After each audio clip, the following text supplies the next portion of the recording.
நல்ல எண்ணங்களுடன் பயணிக்கும் எல்லோருக்கும் இனிய வணக்கங்கள். நான் சாபிமான் ஜமால் முகமது.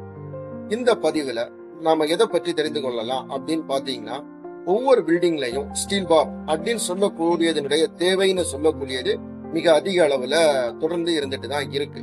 அது எந்த அளவுக்கு முக்கியமானதுன்னு சொல்லக்கூடியதை நம்ம எப்படி புரிந்து கொள்ளலாம்னு பாத்தீங்கன்னா, ஒரு மனிதனுடைய உடலுக்குள்ள அந்த நரம்பு மண்டலம்னு சொல்லக்கூடியது எந்த அளவுக்கு முக்கியமா இருக்குதோ அதே மாதிரிதான் ஒவ்வொரு பில்டிங்லயும் ஸ்டீல் பார் அதனுடைய தேவையும் தொடர்ந்து இருந்துட்டு இருக்க காரணத்தினாலதான் நாம அதை வாங்கி பயன்படுத்திட்டு இருக்கிறோம்.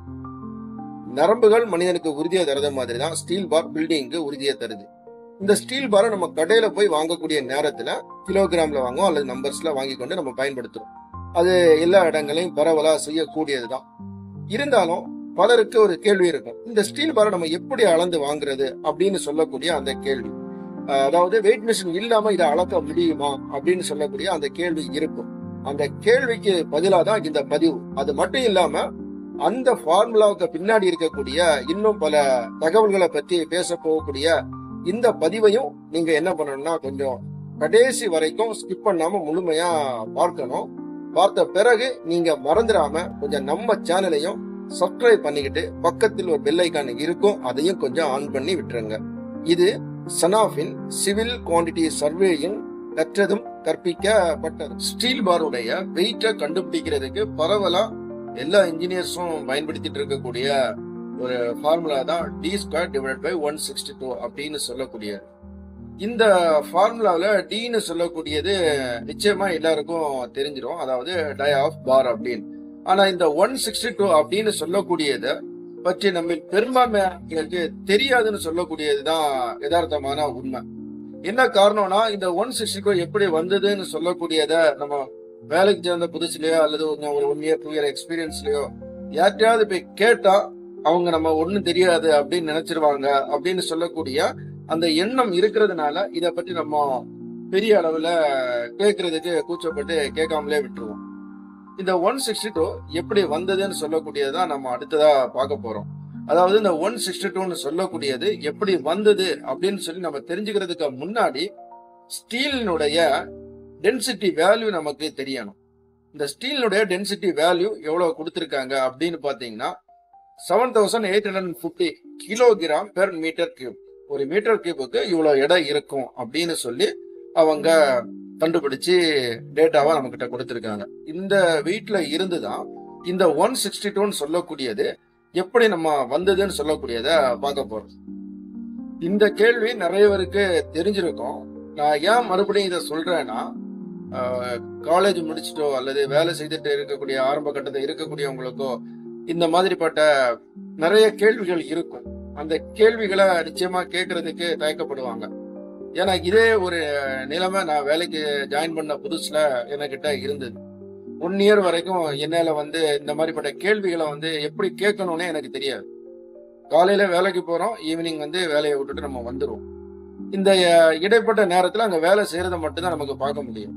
நம்ம காலேஜ்ல படிச்சு முடிச்சுட்டு வெளியே வரக்கூடிய நேரத்துல அந்த சப்ஜெக்ட் நாலேஜ் பெரிய அளவுல இருக்குமான்னு கேட்டா ஓரளவுக்கு தான் இருக்கும். ஆனா அதை எந்த இடத்துல அப்ளை பண்ணணும்னு சொல்லக்கூடிய அந்த வழிமுறைகள் தெரியாது. அப்ப இப்படிப்பட்ட சூழ்நிலையில தான் நம்மளுடைய ஆரம்ப கட்டங்கள் நகர்ந்துட்டு இருக்கும். இந்த ஆரம்ப கட்டத்துல தான் இந்த மாதிரிப்பட்ட கேள்விகள்ல நம்ம யாராவது நம்மளுடைய சீனியர் கேட்கக்கூடிய நேரத்துல நம்ம சொல்லாம இருக்கக்கூடிய நேரத்துல நமக்கு இன்னும் பிற டேலண்ட் நம்ம கிட்ட இருந்தாலும் அது எல்லாம் மொத்தமா அடிபட்டு போகும். அதனால ஒரு சைட்ல ஒர்க் பண்ணக்கூடியவங்களுக்கு இருக்க வேண்டிய அடிப்படையான சில இன்ஃபர்மேஷன் சொல்லக்கூடியது இருந்தா மட்டும்தான் உங்கள்ட்ட இருக்கக்கூடிய அந்த குவாலிட்டி ஆஃப் ஒர்க்னு சொல்லக்கூடியது வெளியே கொண்டு வர முடியும். அப்படி இல்லைன்னு வச்சுக்கிட்டுங்களேன், எல்லாமே உங்களுக்கு தெரிஞ்சிருந்தாலும் நீங்க எதுவுமே தெரியாதவங்களாதான் காண்பிக்கப்பட்டுட்டே இருப்பீங்க.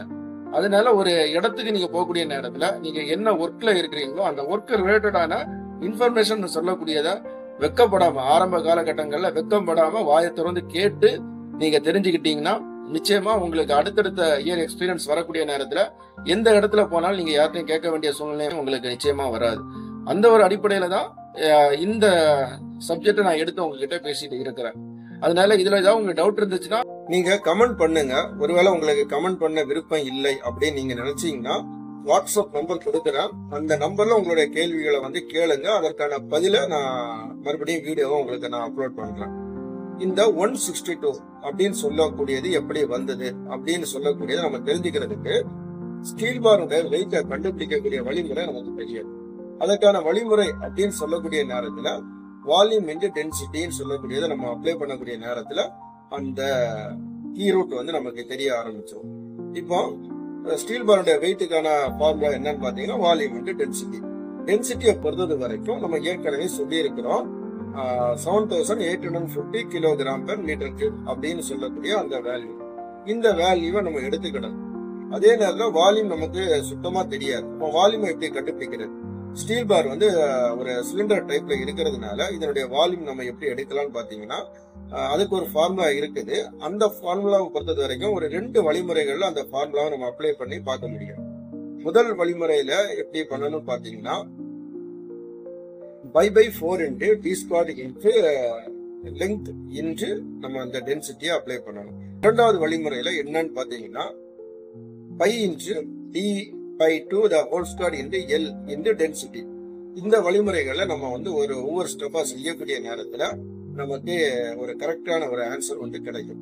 இதுக்கு அடுத்த ஸ்டெப் வழிமுறை 1ல என்ன பண்ணணும்னு பாத்தீங்கன்னா pi by 4 into d square into 1000 divided by 10 the power 9 into 7815 apply பண்ணி பாத்தீங்கன்னா இதை சிம்பிளிஃபை பண்ண வேண்டியது வரும். அப்படி சிம்பிளிஃபை பண்ணக்கூடிய நேரத்தில் நமக்கு என்ன ரிசல்ட் கிடைக்கும் அப்படின்னு சொல்றதை பார்த்துடலாம்.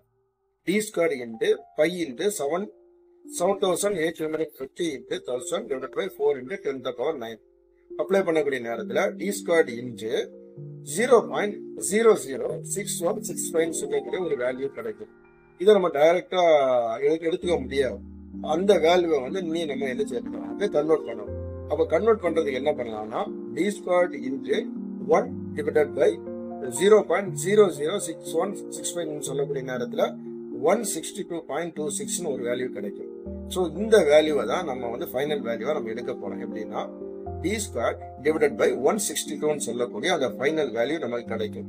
இந்த ஃபார்முலாவை நம்ம எடுக்கக்கூடிய நேரத்துல ஸ்டீல் பார்னுடைய 1 மீட்டருக்கு எவ்வளவு வெயிட் அப்படின்னு சொல்லக்கூடியதை நம்மளால கண்டுபிடிக்க முடியும். இன்னொரு வழிமுறையில அது எப்படி அப்ளை பண்றாங்க அப்படின்னு பாத்தீங்கன்னா pi into d by 2 the whole square into 1 into 7850 into 1 divided by 10 power 2 அப்படின்னா நமக்கு அடுத்த ஸ்டெப் எப்படி வரும்னு பாத்தீங்கன்னா d square into 0.006165 kilogram per மீட்டர்னு சொல்லக்கூடிய அதே வேல்யூ தான் நமக்கு வரும். இப்போ அதே ஸ்டெப்பை நம்ம திரும்ப செய்யணும். 62.26 சொல்லக்கூடிய வேல்யூ கிடைக்கும். இப்போ நமக்கான ஃபார்முலா வந்து நமக்கு இப்போ கிடைச்சிடும். டி ஸ்கொயர் டிவைடட் பை 162 சொல்லக்கூடிய அந்த ஃபார்முலா நமக்கு கிடைச்சிருக்கு. இப்படி இந்த 2 வழிமுறைகள்ல நம்ம இந்த ஃபார்முலாவை அப்ளை பண்ணக்கூடிய நேரத்துல வால்யூம் வந்து நமக்கு கிடைக்குது. இந்த ஃபார்முலாவில இருந்துதான் நாம ஒரு ஸ்டீல் பார்னுடைய 1 மீட்டருக்கான வெயிட்டை ஈஸியா கண்டுபிடிக்க முடியும் அப்படின்னு சொல்லக்கூடியதை இதுல இருந்து நம்ம புரிந்து கொள்ள முடியும். இதுவரைக்கும் இந்த பதிவுல நம்ம என்ன சொல்லியிருக்கோம் அப்படின்னு பாத்தீங்கன்னா ஒரு ஸ்டீல் பார்னுடைய 1 மீட்டருக்கான வெயிட்டை எப்படி கண்டுபிடிக்கிறாங்க அப்படின்னு சொல்லக்கூடிய அந்த ஃபார்முலாவில இருக்கக்கூடிய அந்த 162 அப்படின்னு சொல்லக்கூடியது எப்படி வந்தது அப்படின்னு சொல்லக்கூடிய அந்த தகவல்கள் தான் இதுல நான் சொல்லியிருக்கிறேன். இந்த தகவல்கள்ல நிச்சயமா உங்களுக்கு இன்னும் சந்தேகம் வரும். அந்த சந்தேகத்தை நீங்க வந்து கமெண்ட் பண்ணுங்க. அதற்கான பதிலை நான் உங்களுக்கு சொல்றேன். சொல்லப்பட்டிருக்கக்கூடிய இந்த தகவல் நிச்சயமா உங்களுக்கு ஒரு புதிய ஒரு புரிதலை கொடுத்திருக்கும் அப்படின்னு சொல்லக்கூடிய அதே நம்பிக்கையில இந்த பதிவை நான் இதுல முடிக்கிறேன். மீண்டும் அடுத்து ஒரு நல்ல பதிவில் நாம் சந்திக்கலாம். நன்றி, வணக்கம்.